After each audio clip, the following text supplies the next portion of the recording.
উত্তর সিকিমে ভারী বৃষ্টির জেরে ফুসছে তিস্তা নদী। বিপদসীমার উপরে বইছে তিস্তা নদীর জল।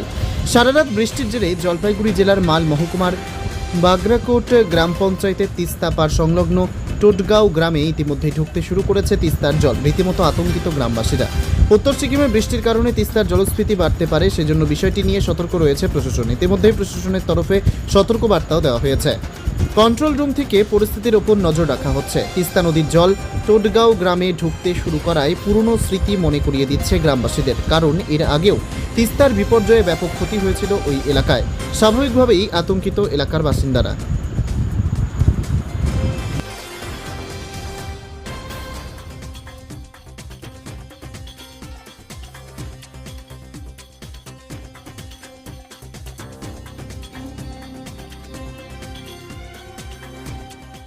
আসলে কোথায় বাড়ি আপনার? আমার বাড়ি এইখানে এই জায়গাটার নাম তিস্তা ব্রিজ। কি নাম আপনার? সবিতা বিশ্বাস। এই যে তিস্তার জল কেমন রয়েছে? সকালে কম ছিল, এখন বেশি হয়েছে। রাত থেকে কি রয়েছে? রাত্রে কমই ছিল, আচ্ছা, এই সব ভোরবেলা থেকেই বেশি হয়েছে। ভোর থেকে জল? হ্যাঁ। কিরকম জল? এখন তো অনেকই জল হয়েছে। কি মনে হচ্ছে জলটা বাড়লো কারণ? পাহাড়ে বৃষ্টি হয়েছে।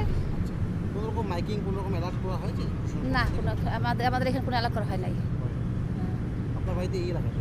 আমার বাড়ি এইখানে, আমি দেখেন দোকান করি। আচ্ছা, এই যে জল এখন যে বাড়তেছে এটা